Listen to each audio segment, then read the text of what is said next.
Hey party people, and welcome back to MVM. And today I'm here with a preview of Odalin, Dungeons of Doom. This is by Dragori Games. Dragori Games is known for Arena the Contest, Tanaris Adventures. They have an RPG.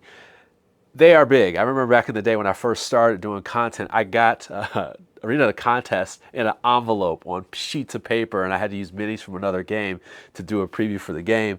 And here we are, millions and millions of dollars later, and multiple games later. I'm here to show you their next game, and this is Odalin. So Odalin is a 1 to 4 player game. You can play this solo. You have to play it two-handed, but in this game, you're going to be taking the humans. You're going to be humans fighting off against the god or lord of hell, and you are part human, and also you can unleash your demon side in order to fight in combat. And I'm going to show you a little bit about how that works today.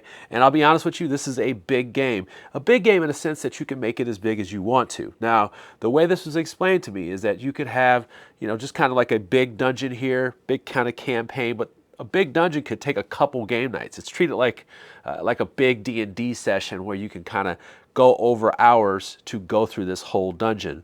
And then you also have a more condensed form where it's kind of one-shot-ish. But you can make this as long as you want. And there's actually some simple rules in here as well. So if you're handling multiple characters, you can't handle it, or there's certain systems you want to take out, that is all in play.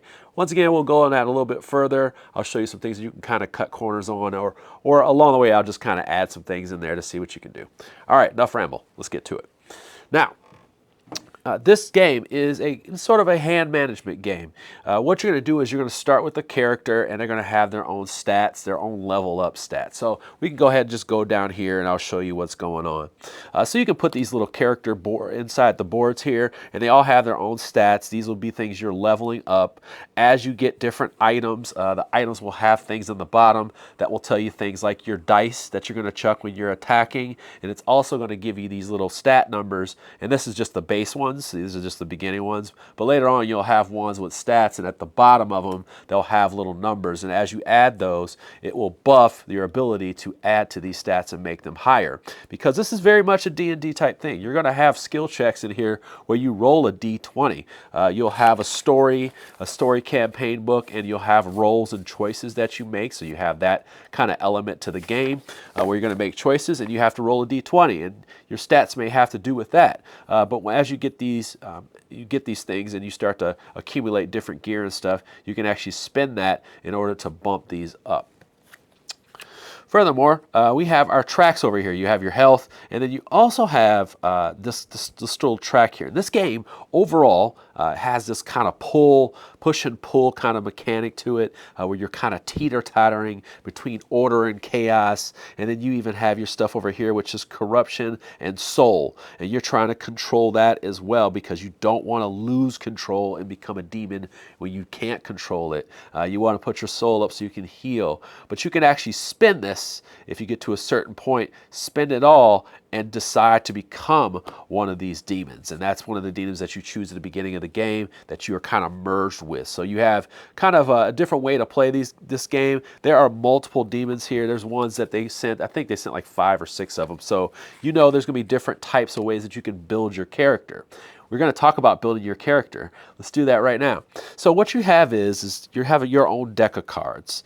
You'll have a card that looks like this. This card can be upgraded. It flips over when it upgrades. But what you see on these black sleeves inside of there are 2 cards. One with a bottom with the enemy, the demon, and then your top. And you put them together like that, and then you put them inside of a sleeve. So what happens is they look like this. You'll have the 2 elements there, and what will happen is there'll be 5 cards that are switched at the top and then the bottom, and then that'll be the top beast character and the bottom character, beast on the top. So you'll have 5 of each, okay? And then you'll make a deck of 10 cards. That is your deck. Now, this is basically the best way you can customize how you're going to play out. It can be different pretty much every game if you do that. And I'm assuming they will unlock a lot of these, so there will be a lot of options for you to go through and merge them with your play style. So, for example, I have Tuscan, and Tuscan is one of those kind of tanky paladin type characters. This big old elephant. I wish I had the minis here. Unfortunately, they didn't send me those.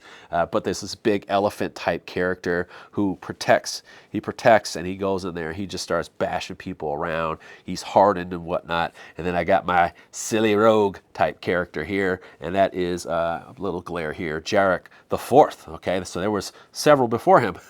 And Jarek is one of those backstabby type characters. Could do a lot of acrobatics across the field. We have charging over here. So this is just gonna, kind of set you up for what type of characters you want. But then I also got the type of demons that kind of go in line with them. So Vine is a protector. When you turn into Vine, Vine actually helps with restoring health. And then I have Astarte, which is more of an attack one as well. So when I'm ready to turn into them, they kind of thematically tie into what I'm doing. Now what happens is you have a scenario book. You're going to be, like I said, making choices, and then you're going to be setting things up according to the map. Now I've already made up my fake scenario just to kind of show you how this stuff works. And I should probably just highlight, there are different characters in here. Some of these I haven't played with. They do have a really long backstory on here. They tell you exactly what's going on with the character, and also there's starting items and things of that nature. All right. So let's just dig into how the game works. This is actually a very simple to play game, but then the actual strategy and tactics that go into this stuff can get real deep. Now, standard affair as far as placing these things out here, you're going to be unlocking things, and you will have doors in between them so that you will go out. You'll even have tiles that have you set up so when you enter, so you'll have this, you'll flip it over and go to the other board, and this will be added to it. As you add things to it, the page will tell you where to add enemies on here, or treasures, or different tokens on here. You may have some things you need to discover that are on here. You may have traps, things of that nature. Traps, treasures, all kinds of stuff, and different types of enemies. Now I'm not going to show you anything other than that. I just have a dummy version of combat here. What you see here is a layout of the initiative cards, which will be laid out. This is just a random order that I decided. We have a Viper Warrior, and we have a Dire Snake. They will all have their own decks when they activate. And we're just going to go ahead and activate our character here, Jarek the Fourth. What we do on our turn is we draw 2 cards. And like I said, some of them will have the human ability on the top, or some of them will have the human ability on the bottom. The really interesting thing that goes on in this game is there's a pull between order and chaos. And what that does is there are some threatening events that may happen when we are in order or we are in chaos. And we're trying to make sure that when we play cards, the cards will actually affect which way we go on the order and the chaos track. So you're paying attention to the movement on there, the attack on there, the potential of what it could do as far as pulling things back and forth. And this is, you gotta stick with me on this one here, because this is kind of hard to explain, and that's one of the first steps is playing a card determines where you're going to be moving on that track order, and you want to be paying attention to that. So what I'm looking at are 2 different cards here. Now I've already set up some things here. I'm looking at the cards, and this one says precise strike. It says +1 hit if in order, or +2 if in tense order. These are really easy cards to evaluate. They're going to tell you how many people you're attacking, what distance you're attacking. You get to move and attack. It'll tell you everything on there. But dig this. It says I get +1 hit if in order. So if I'm in order or in tense order, and the closer I get to these things, the potential more dangerous they could get or helpful they can get. But I'm in tense order. So what I can do is I'm going to move this card that says 4, and I'm going to move this up to this guy here, and then I'm going to go hit if in order, but it says in tense order, so I'm going to get +2 to my attack. Backstab 3. Now I'm just going to set up this crazy situation. Let's say I had my guy here, and I am pretty much set them up for backstab, and they're cornered, and they have adjacency on them, so they're pretty much flanked. They're ready to be backstabbed. They have all this stuff in here. I am adding so much pluses to my stuff. So what I would do is I would look at my items, and the items tell me exactly what I'm rolling. So I would be rolling a red and a blue die, and of course these dice would be better as you move along. So all the different types of dice. They have what you're doing is you're going against what the defense is on here. And what you do is you roll, the enemy doesn't roll, and you are looking for hits on their defense. Okay, so you're looking at, I have hit them for on their defense. Let's see, I'm going to give myself a little extra here. I have hit 3 hits and he has 1 defense. So I've passed his defense, and then I will do 2 damage. Now, I've also done damage for flanking. I've also done backstab as well. So I've done 1, 2, 3, and then 3 more, 6, and then let's say I was flanking, the backstab is in there. I've done a massive amount of damage just by that, using that strategy. So I just want to give you an idea of how this works. Also, on top of that, there are cards that have abilities on them. So I could turn this card here. The Prince has 2 weapons, so that's why I'm chucking both dice. But the Prince says I also get +2 damage on the attack. I also have the ability to re-roll an attack, all dice, or a stat test. So I have that as well. So you can have a lot of strategic placement here. I also have to keep 1 card. So I play 1 card, there's no hand limit, I have this other card. The reason is because on anybody else's turn, not my own, I can play the card for the bottom. The bottom part of the card is going to be more reactions, instant things, cool little abilities that interrupt things while the other characters are in the midst of it. The thing is that there's a cost. Some of these things will cost you to kind of go crazy and start to go up this track, this corruption track. You don't want to do that. The higher you go to corruption, the more closer you are to losing control. And once again, you will come in as a demon, but you will not be able to control yourself. You'll be chasing down your own people. So you don't want that to happen. There are other ones here. I have to pay health. I also have the ability to kind of stop myself from going corrupt a little bit by paying a combination of cards and health. But for right now, that is my turn. And then we move over to the enemy's turn. Now, the enemy's turn is very, very easy. We are, as you can tell, the enemy didn't roll for that. The enemy is just going to flip over an AI card. It tells you very simply how they attack. They very much direct stuff. Person with the highest hit points, closest person, they are targeting certain people. But what they do a little different is they kind of raise up your corruption. And you have to decide whether you want to stop that or not. But they're going to do things if they're right next to you, and they're also going to do things if you are further away. So it kind of changes things up. And it says that the Sake moved, so this is going to do 5 damage. So let's just kind of play this out. I'm not going to read the whole card, but let's just say they're attacking me. And what will happen is they are attacking me for 5. So they're going to probably poison me as well. But here, actually, we'll just read the whole thing. It says, if target is in 1, which they are, before the snake move, 5 damage, and I must make a 13 test roll, plus the 2 here. So I got the 2. I'm going to roll that. I rolled a 16, 18. And if I failed, I would have got double hit. But for right now, I'm going to use my desert leather, and I'm going to go ahead and turn it so I can roll 2. And what I'm looking for are these faces here, these crit faces or these defensive faces. If I were to happen to get to 2 of these special faces like that, then I don't get hit at all. So it's like a kind of thing. But for right now, I only had 1 hit, so I would take 4. So I would go 4 down to 5. And you can have different armor. As you can see over here, Tuscan has some big time armor. And let's go ahead and get the Tuscan's turn, because that's pretty much it. The enemy would do certain things, and then we go.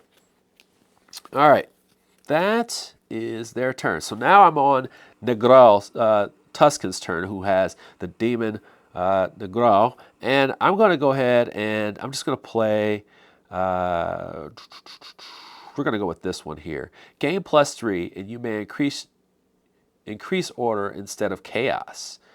I'm going to go ahead and this is what you got to pay attention to. You kind of want to play this back and forth, and I'm going to go ahead and play this this way here. I'm going to move 2, so I'll go 1, 2, and I'll attack this enemy here. I should have said that, like, if I attack this guy, you're going to be putting pieces on here that'll add on here. And let's just say I hit him. I can't remember what I hit him for, but you put these pieces on here. One of the interesting things about these enemies is when they lose all their health, they will have like a wound token, and then you'll have to take them out again. And this bosses can be like that, and they can have more stuff that you have to do to them. So, for example, I'm going to go ahead and attack this enemy. I'm going to go attack this dire snake over here. And the dire snake is, oh, actually, I probably switched these up. Let me just switch those up. The dire snake right here. And I'm going to go ahead and attack them for 4, +2 per level. And then also I can toughen or weaken myself, so I can give myself a status effect so I can fight a little bit harder. But I'm going to go 4, 2, and I'm going to go red and blue as well because my weapon has a red and blue. It says deal 1 attack on an attack and gain protected as well. All right, so I didn't get anything. I missed, but I still have to move this up, and I still have to move it by 4. So that goes 1, 2, 3, 4. And now I'm over this way. So paying attention to what you're playing and why you're playing it is really important. Now, do I have a card that I want to play? Start of turn, no. This one says that I can quicken myself, so I could have moved to the beginning and starting order and not have to pay anything. I'm also going to go ahead and just go like this. No, I'm not going to do that. And that is really it for my turn. Kind of a dud turn, but that's how sometimes that's how it rolls. And then this is actually going to go up one more because of this one as well. All right, so now what we're doing is we're going back and forth. We're going back and forth. The AI will go, this dire warrior will go, things of that nature. I don't know why I didn't flip the dire warrior stuff, but that's fine. They're all different types of enemies with their different AI decks. But let's just say on a future round, I killed this enemy. What happens is, and now let's say I was like right here. If I kill this enemy, they are going to have 4 chaos. So they actually, when they go off the map, they cause this chaos. And the character will move this 1, 2, 3, 4. Now that's awesome. If I get that, I get +1 soul. +1 soul is great. Also, if I'm next to them, I get to raise my soul as well. So there's some tactics in just being next to an enemy when they die, okay? So there's that as well. This character here, the dire snake, actually moves it 2 to the right. So you have those different things. But anytime you defeat an enemy, depending on where you are, if you're not in the center, you will draw an event card for order if you're on the right, or you will draw a card for chaos on the left. And these are events that can be just terrible, okay? From what I've written, it's terrible. I haven't even gone through the whole deck yet, but mostly not good, all right? So let's just go ahead and take a look at one of these. If there is a villain alive, the next non-boss enemy in the initiative will take 2 turns instead of 1. Its attack ignores all defensive reductions. This one here, move the wounded token from the last wounded villain that took a turn of the last hero without a wound that took a turn. All right, that was weird wording. Let's try this one. Each combatant takes 4 damage. All heroes gain 2 corruption. Each hero can test 14. They're testing their agility, 14 to reduce it by 2, and the corruption by 1. So you have all these different things that could happen when you take out an enemy. So playing cards on your turn, playing cards on off turns. You're also playing the cards on off turns because some of them may be polar opposite. So you're kind of playing maybe this, you want to play this on off turn so that you can move this back just in time. That's what you're paying attention to. When are you going to beat people? Are you going to be next to them or not? And things of that nature. So keep that in mind. But let's just say eventually you get to a part of the dungeon where you have at least 6 of each of these. You can take these and spin them down like so, and you can become a bigger version of yourself like that. And it lasts for a full turn. And what you'll do is you get an innate ability. So your passive power, so for example, Astarte, Queen of Lust, her passive power is Sinister Allure. Enemies within one of you ones adjacent to you have -1 to their defense. Okay, so they are a little bit weaker. Also, their demon power, when attacking, you gain a red die, all right, and deal extra damage equal to your level of corruption. So you can add this stuff up, and then you can even add more attack to it. But let's just say instead of that, we had Vine here. All right, we had Vine here. Vine has a passive power of Primal Force. Each ally that ends its turn within 2 spaces of you will heal 1. Demon power, when attacking, any ally in range 4 heal 2 plus half your corruption level. Rounded down, after the roll, because sometimes you can have that. So you're a healer, you're buffed up, and then after that, on a later turn, next turn, then you'll lose this. And you will come back to your form. Now, like I said before, if you ever, and enemies will be attacking you, these enemies will make this go up eventually, and you can spend health and cards to prevent that. If you get up here, you will lose control, and what will happen is you will end up attacking your friend. So you want to pay attention to this. There's a little bit of pull back and forth that way. There's a lot to actually consider. This is a very tactics-heavy type game. Positioning, timing, what cards you're playing, seems to be a lot of table discussion. I've only played this one by myself. But hopefully that gives you an idea of what's going on in this game, because there is a lot, okay? I was like, how am I going to explain this game and like condense it down to like 10, 12 minutes? I don't know if I've done that already or not, but this is the gist of the game. Movement's real simple. You can move diagonal, things of that nature. All kinds of stuff is there. But what you're doing is you really level up your characters. You can play this in a shorter time. You can play it on a long campaign. There's a rest mechanic where you're upgrading your cards, and you will be able to upgrade your cards. There's gold cards in here as well, so you'll be taking these out, switching them out, and then also you'll be flipping these cards, taking them out and flipping them over to get more powerful stuff. And this will also may change the full dynamic of what you can do here. So just paying attention to that, you can upgrade those cards. And then you're also going to get cool legendary weapons. I should have showed that stuff to you. And remember before I was talking about the different things that you can do to level up. That's where this game gets really good, and I wish I got to see more of that, because the legendary weapons, I'm assuming, come a little bit later, but I just wanted to show you this here. So for example, this solitary eye scalper, this has a whole bunch of different abilities, but it also has some of the better dice.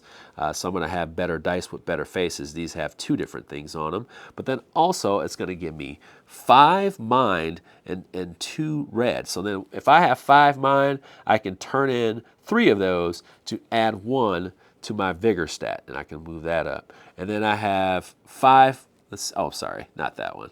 I have 5 mind, so I can take 4 to 1, and I can change that, and I can change my stat to a 2. So then I can take that and change it as well. So that's what you're trying to do, is you're trying to buff yourself up. Maybe I want to do that over here, but maybe you're just trying to buff yourself up, get better so that you can do different rolls, but also get better dice and different effects as you move further into the game.